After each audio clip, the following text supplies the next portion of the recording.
Bonjour à toutes et à tous et bienvenue dans cette nouvelle vidéo. Alors, quid de cette année 2022 pour mes lectures après une année 2021, j'allais dire assez légère par rapport à d'autres booktubeuses. Je ne suis pas le lecteur le plus rapide du monde.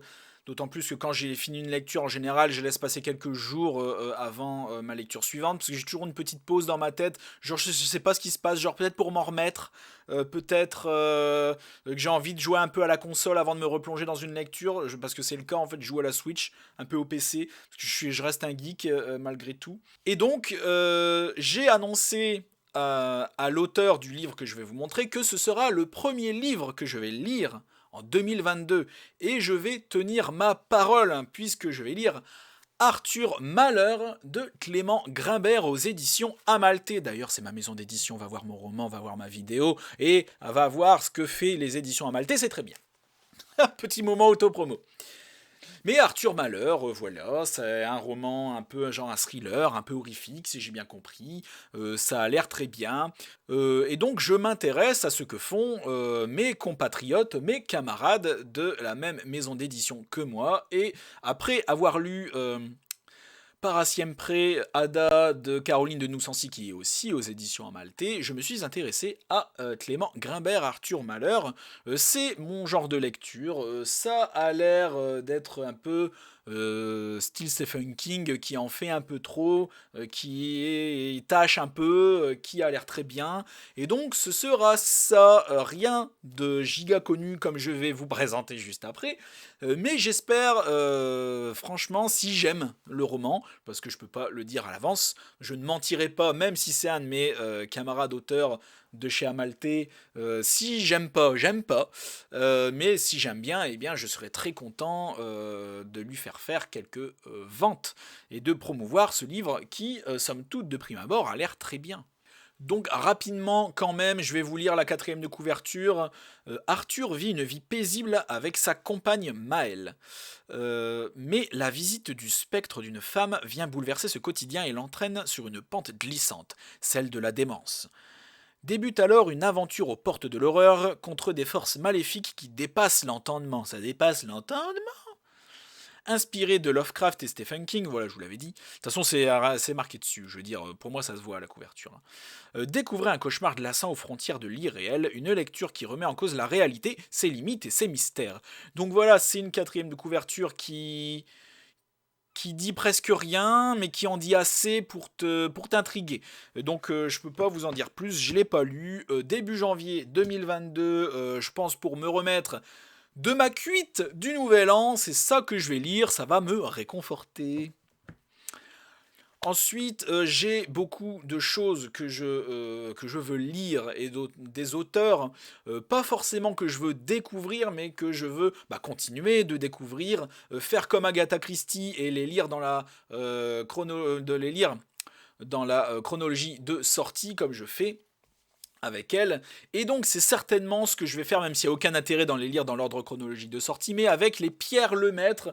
J'ai chopé ça, je sais même plus où, j'ai acheté neuf, je crois que c'est au centre culturel de Leclerc, du Pierre Lemaître. Bon, j'ai vu 3 jours et une vie, j'ai pas réfléchi, j'ai même pas lu la quatrième de couverture, c'est du Pierre Lemaître. Je vais m'intéresser, pour la chaîne en tout cas, parce que je connais un peu Pierre Lemaître déjà, et donc le serpent majuscule, j'attends beaucoup. Pierre Lemaître, je vais continuer de le découvrir, vous le faire découvrir pour ceux qui ne le connaissent pas. Un grand auteur de polar français. Ça promet. Ça promet d'envoyer du pâté, ça va être très bien. La bibliographie de Pierre Lemaître, nouvelle playlist à apparaître en 2022. Petit livre aussi, enfin petit livre que j'ai acheté un coup comme ça en passant, soit au Furet du Nord, soit au Centre culturel, parce qu'il y avait des promos, parce que ça avait l'air intéressant, et des romans récents. Hein. J'ai acheté au détour d'un magasin cette année, et avec votre esprit, d'Alexis Leipzger, je ne sais pas.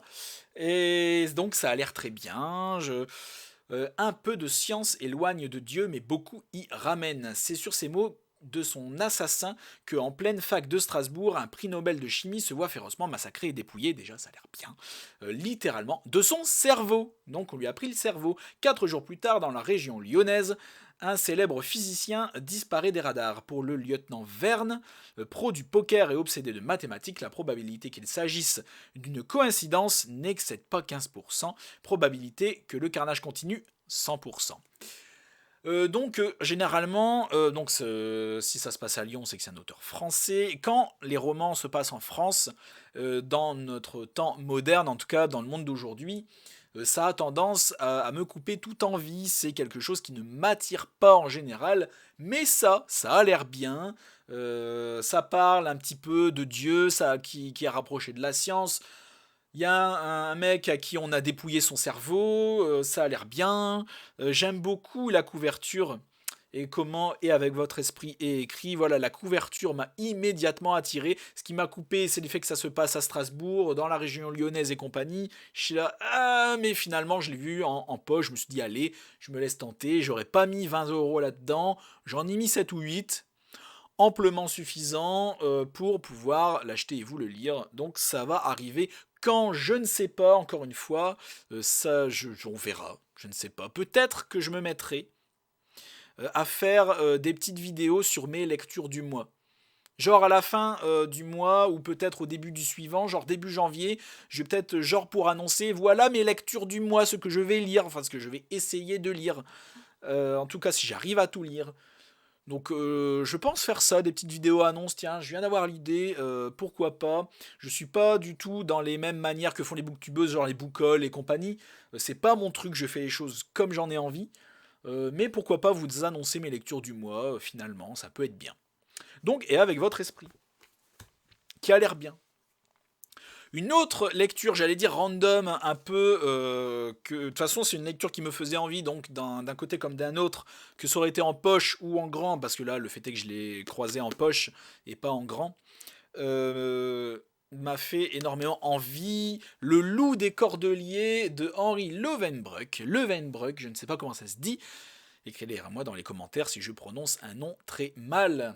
N'hésitez pas à me le dire, c'est là pour ça. Donc évidemment, c'est une période que j'adore, c'est un thème que j'adore, le loup des Cordeliers. Je vais pas vous lire la 4e de couverture, franchement. Ce livre a tourné et retourné dans les radios, à la télé, partout on a entendu parler de ça. Donc c'est évidemment un polar, ça se passe en 1789, ça a l'air très bien. Il y a aussi la suite que je n'ai pas encore, mais en fait je me suis dit si j'accroche à celui-là, de toute façon il y a de grandes chances que j'accroche à celui-là, mais j'achèterai la suite. J'attends de le lire avant d'acheter la suite. L'assassin de la rue Voltaire, je crois que c'est ça le second, celui juste après celui-là d'Henri Lovenbroek. Mais voilà, très hypé par ça. Quand est-ce qu'il arrivera? C'est comme et avec votre esprit, je ne sais pas. C'est une lecture, j'allais dire, un peu random. C'est pas la nouveauté du mois que j'essaie de faire à chaque fois s'il y a vraiment une nouveauté qui m'attire assez. C'est pas non plus les Agatha Christie qui sont fixés aussi dans le temps. C'est mes lectures random. Vous verrez bien dans mes vidéos où j'annoncerai mes lectures du mois. C'est parti. Ensuite, ah oui, il y a ça aussi. Encore une lecture. C'est ma sœur qui, en allant à Easy Cash, l'a vu et l'a acheté pour moi en pensant que ça allait me plaire. Et elle a eu raison. Les 7 morts d'Evelyn Hardcastle. Encore un livre qui est passé entre les mains de Link the Sun. Et qu'il a aimé. Et je pense. Link the Sun est extrêmement chiant dans ses lectures. Il est extrêmement difficile comme lecteur. Je pense l'être moins, ou tout du moins de manière différente. Et il me fait extrêmement envie, encore une fois. Quand est-ce que je vais le lire? Je ne sais pas. Mais je vais vous lire peut-être la 4e de couverture, parce qu'elle est courte en fait. Je ne veux pas non plus prendre trop de temps. Ce soir à 23h, Evelyn Hardcastle va être assassinée, dans cette luxueuse demeure anglaise. Qui a intérêt à la tuer? Hayden Bishop a quelques heures pour découvrir l'identité de l'assassin et empêcher le meurtre. Tant qu'il n'y parvient pas, il est condamné à revivre sans cesse la même journée, celle de la mort d'Evelyn Hardcastle. Et ça a l'air très bien. Une journée qu'on revit indéfiniment jusqu'à ce qu'on arrive à trouver le coupable. C'est original. Alors le concept du mec qui revit toujours la même journée, bon, c'est du vu et revu, mais plus en série. En série ou en film, enfin voilà. Mais pas dans, en tout cas, moi j'ai jamais vu ça dans un livre, encore moins avec un polar. Il fait envie, il est pépé, c'est le bébé quand même, comme dirait l'autre, qui fait... Oh, ça va encore. Oh, ça va encore. 536 pages, 36-37 pages. Donc voilà, il va mettre quelques jours à être lu si je suis à fond dedans. Il promet. Quand est-ce que ça viendra? Je ne sais pas, mais ça viendra. Il y a aussi quelques sagas dans lesquelles je vais me plonger. Et il s'agit en tout premier lieu d'Eragon. Je l'ai vu à Easy Cash. Alors, je vous montrer même à... Fais le point, connard. Fais le point, caméra de merde. Il y a trop de lumière. Donc, à 2,99 €. Donc, chez Easy Cash. Hein, ouais, je vous mens pas. J'ai vu à Easy Cash. Voilà, c'est tout. J'en ai entendu énormément de mal. Énormément de mal. Le film Eragon, c'est de la chiasse. En barquette, si vous voulez. Je l'ai vu plusieurs fois, c'est 2 ou 3 pour être précis, je pense. Et c'est vraiment pas bien. Le film est nul, mais nul. Il n'y a rien qui va, encore une fois. En plus, c'est moche. Je vous jure, il n'y a rien qui va. Du coup, je me suis dit, bon, ça veut pas dire que le livre est mauvais. Parce que je suis passé devant Easy Cash et j'ai fait toute une introspection, je vais y arriver. Et je me suis auto-persuadé, je me suis dit, vas-y, pour la chaîne, ça peut être intéressant. Et Eragon. J'ai une amie qui adore Eragon. Et j'ai, encore une fois, j'ai vu Link the Sun. Je me semble qu'il l'a lu dans une de ses vidéos. Il a détesté. Et je n'ai vu quasiment, à part ma pote qui adore, que des avis négatifs là-dessus. C'est écrit n'importe comment. Alors on me dit oui, mais tu comprends. Il a commencé à l'écrire quand il avait 14-15 ans. Oui, et parce que quand même, maison d'édition, c'est Bayard Jeunesse. Ok. Bayard Jeunesse, c'est quand même une grosse maison d'édition, on est d'accord là-dessus. Et eh bien, si c'est mal écrit, pourquoi ils l'ont accepté? Je veux dire, ils auraient pu lui dire, bon bah écoute, vas-y, on va retravailler ça ou quoi, mais apparemment ils l'ont gardé tel quel, mal écrit, écrit comme un gamin, écrit n'importe comment. Mais enfin bref, il paraît que c'est très mal foutu, très mal écrit. Bah je demande à voir, justement. Bon après, je m'engage quand même sur un sacré truc. Donc je pars en fait avec énormément de préjugés sur ce livre. Oula, beaucoup de pages. Oulala, et regardez, comme dans ma vidéo précédente là, beaucoup de dans Agatha et Tula, c'est ça le livre que j'ai encore là d'ailleurs posé sur le côté. Énormément de pages pour rien à la fin. C'est quoi ce gâchis de papier? Oh là là là là. Eh ben merci les arbres, hein. Eh, sans déconner, vous avez vu ça? Et là, ça commence à être utile. Enfin, être utile. Bon, il y a de l'encre dessus, quoi. Il fait... Oh, et c'est écrit gros. Ah, c'est écrit gros, ça va. 693 pages, mais écrit quand même assez gros. Donc, finalement, ça va encore. Mais enfin bon, je pars avec énormément de mauvais préjugés. Il paraît que c'est mal écrit, il paraît que c'est pas bien. On verra, je vous dirai ça. Et si j'ai bien aimé, en tout cas si j'ai pas détesté, il y a moyen que je lise le suivant. Peut-être. Genre que je fasse la saga. Bon. Limite que je fasse une playlist saga fantastique mythique ou saga mythique ou enfin je sais pas. Encore une saga mythique, j'ai envie de dire. J'ai les 4 premiers tomes du Sorceleur. Donc ce n'est pas le format que j'aurais voulu acheter. Le format que j'aurais voulu acheter est bien plus cher que ça. Et je n'ai pas pognon illimité. Donc j'ai pris les petits. Voilà, 6,75 €. J'ai eu au centre culturel Leclerc. Je me procurais. Alors si j'aime bien, j'ai pris les 4 premiers pour pouvoir les enchaîner. Parce que je pense pas faire une vidéo par livre. Comme je fais d'habitude. Comme là c'est une série de livres. Je pense faire une vidéo. Je sais pas, peut-être une vidéo pour les 4 livres ou une vidéo tous les 2 livres. Je ne sais pas. Je verrai bien comment je ferai ça, mais clairement pas une vidéo par livre, comme c'est une série.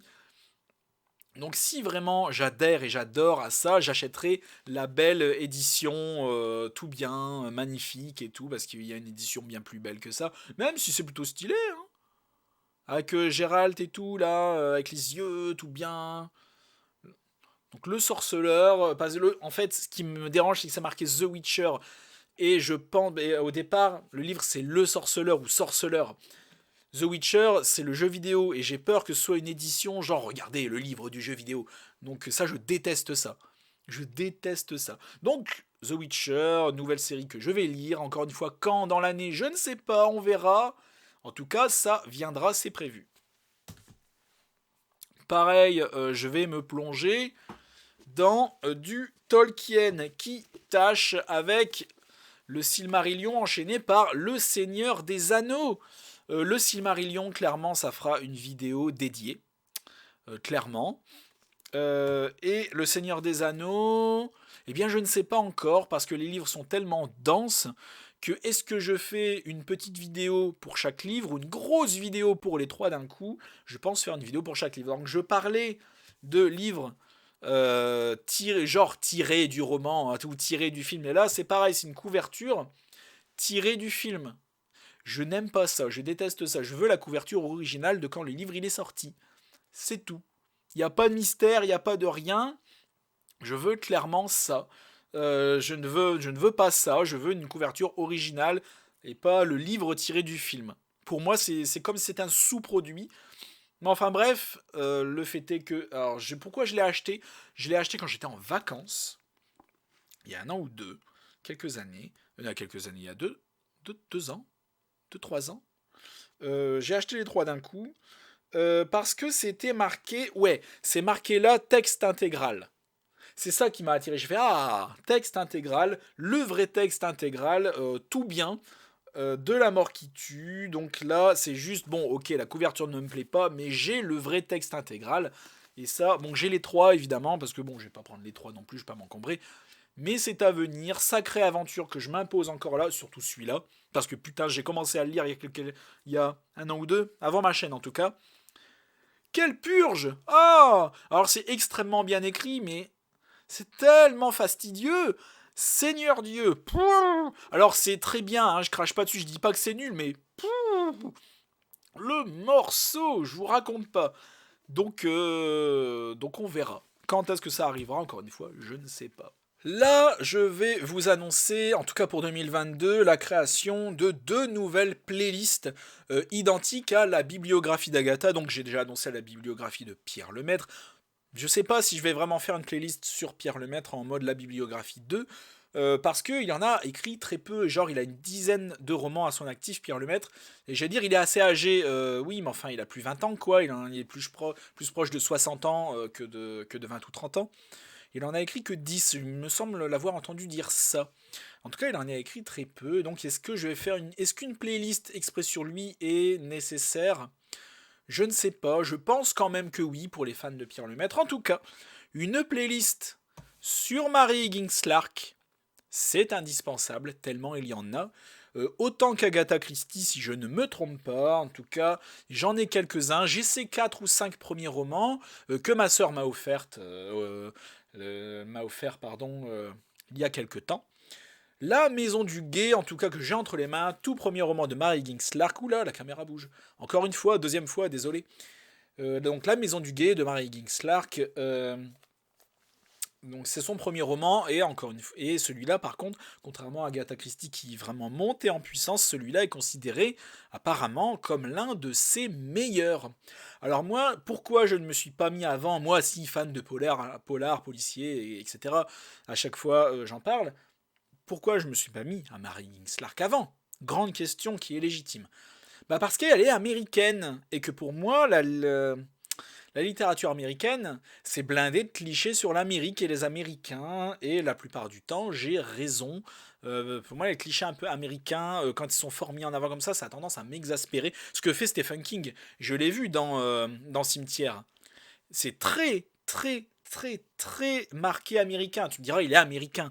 Mais c'est comme les romans purement français. C'est tellement marqué français que ça me sort du truc. Et il y a certains trucs que je trouve mauvais parce que c'est trop français. Et bien là, j'avais peur que ce soit pareil avec Mary Higgins Clark.